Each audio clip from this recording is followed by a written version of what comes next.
नमः।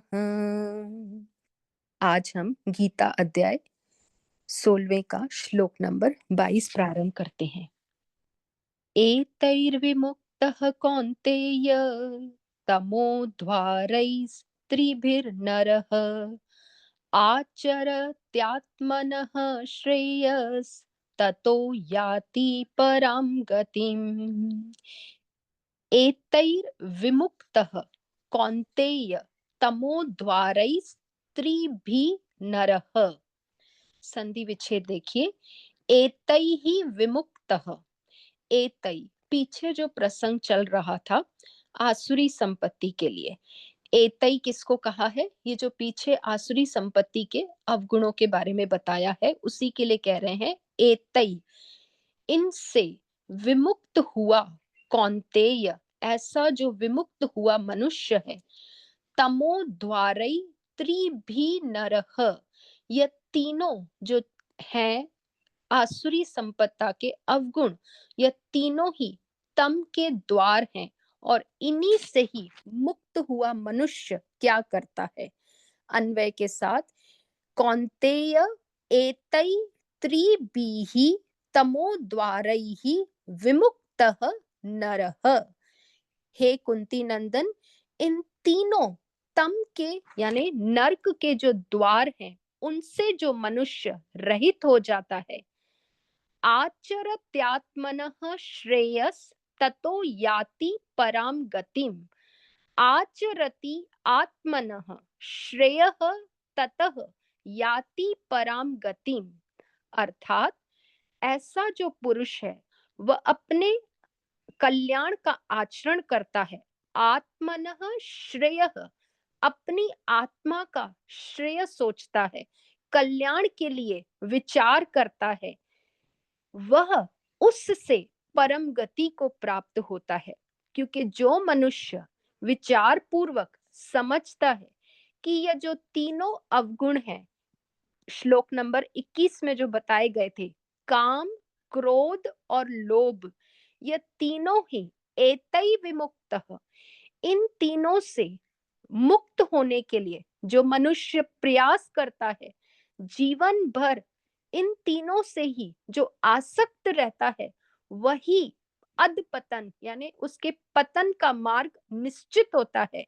और जो मनुष्य समझ जाता है कि ये तीनों ही अवगुण तम के द्वार हैं, नरक के द्वार हैं, पतन की ओर ले जाने वाले द्वार हैं, वह अपने कल्याण के लिए विचार करता है, अर्थात अपनी आत्मा के उद्धार के लिए विचार करता है। अब ये तीनों क्या हैं? टेक होम मैसेजेस में देखते हैं। काम, क्रोध, लोभ, यह तीनों ही तमोगुण के विकार हैं। तीनों की उत्पत्ति कहाँ से होती है? अविद्या से होती है। अविद्या क्या है?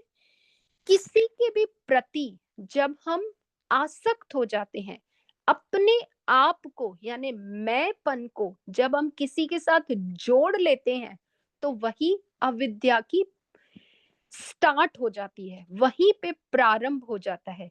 क्योंकि हम किसके साथ अटैच्ड होते हैं? जड़ के साथ, जो असत है उसके साथ अटैच हो जाते हैं। हम स्वयं सत्य स्वरूप हैं, लेकिन सत्य स्वरूप अपनी न पहचान होने के कारण अपने असत रूप शरीर और इस सूक्ष्म शरीर के भीतर मन इंद्रियों का जो समूह है, उस चेतन के साथ मिलके, इस जड़ पदार्थ के साथ मिलके हम सामने संसार के जड़ वस्तुओं के साथ अट्रैक्ट होने शुरू हो जाते हैं। और उसी अटैचमेंट के कारण हम मोहग्रस्त हो जाते हैं, हमारे भीतर कर्तापन आ जाता है, भोक्तापन आ जाता है।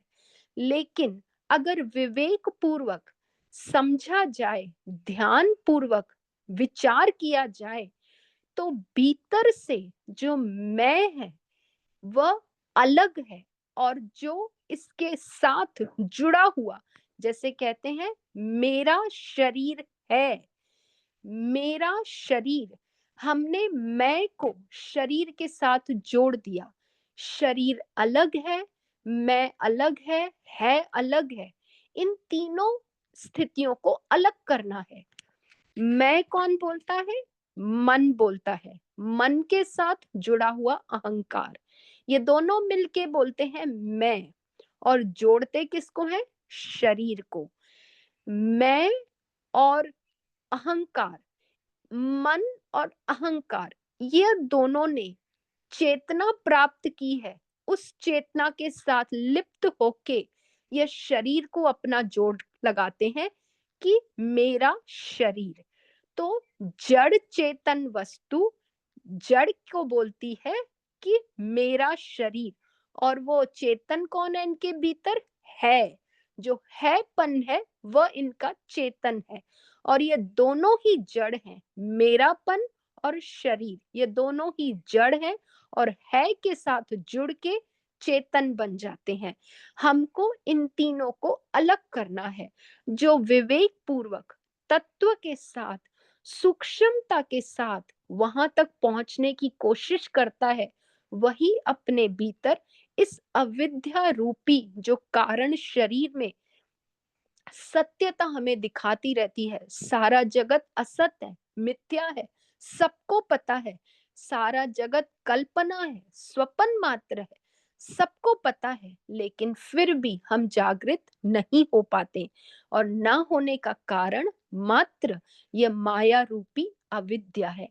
इस अविद्या को दुनिया में कोई भी नहीं मिटा सकता जब तक हम स्वयं ना जागे। जैसे एक प्राणी अगर सोया हुआ है और उसके भीतर स्वप्न चल रहे हैं, और वह स्वप्न में घबराया हुआ है, कोई ऐसे दृश्य देख रहा है, कोई ऐसी दुख की परिस्थितियां देख रहा है, और उसी से अंदर ही अंदर घबरा रहा है, स्वप्न के भीतर ही सामने 100 लोग जागृत खड़े हों, उसको उठाने की कोशिश करें, जब तक वह सोया हुआ प्राणी स्वयं नहीं जागेगा, उसका वह भय मिट नहीं सकता, उसका वह दुख मिट नहीं सकता, उसकी शोक पीड़ा मोह उसका मिट नहीं सकता, जब तक वह नींद से खुद नहीं जागेगा।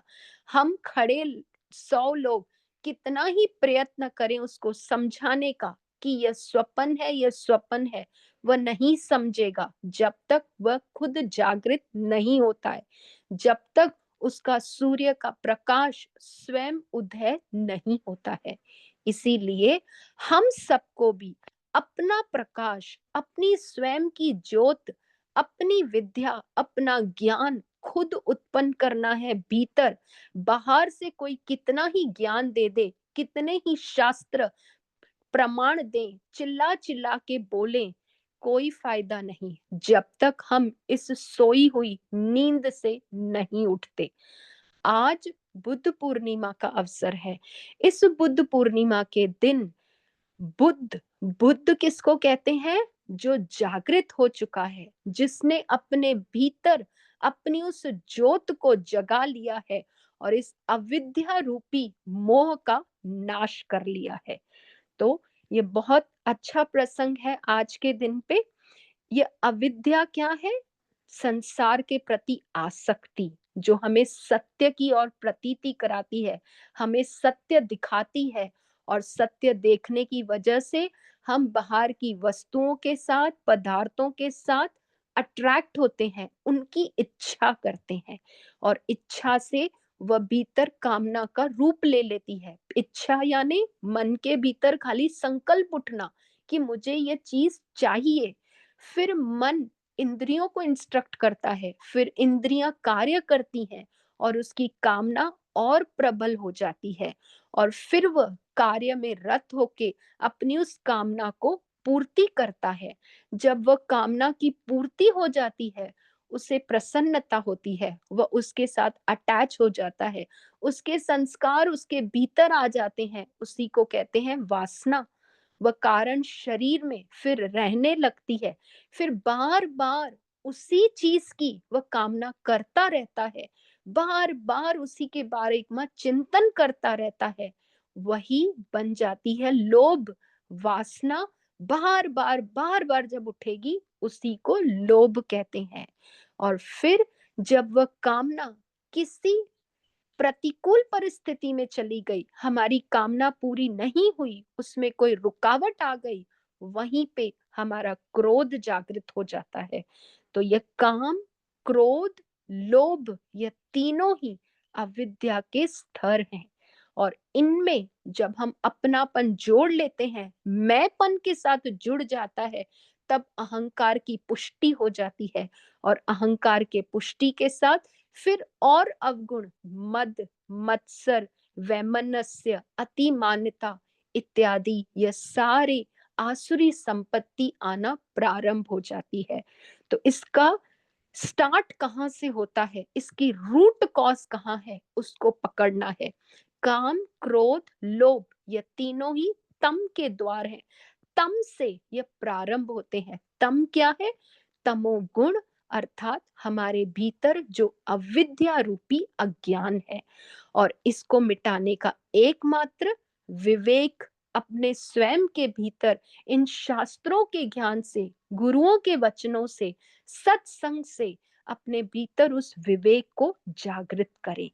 और जो पुरुष यह समझ गया, आत्मनः श्रेय आचरति, उसका आचरण मात्र अपने आत्मा के कल्याण के लिए ही होता है, वही सच्चा मनुष्य है, वही सच्ची सार्थकता है। कल भी गुरुजी हमारे बता रहे थे कि जिसने इस जीवन में रहते रहते, श्वासों के रहते रहते अपने आत्मा को पहचान लिया, वह तो कल्याण कर लिया। और जिसने नहीं सोचा, जिसने रहते हुए आत्मा का साक्षात्कार नहीं किया, महती विनष्टि, बहुत बड़ा विनाश है, बहुत ही ज्यादा विनाश है। महान विनाश उसको कहा जाता है, जो जीते जी अपने आप को नहीं पहचानता। तो सच्ची सार्थकता मनुष्य की यही है कि अपने आत्मा का श्रेय सोचे और इन तीनों तम के द्वार से मुक्त होने का उद्योग करे, तभी वह उस परम गति को प्राप्त कर सकता है।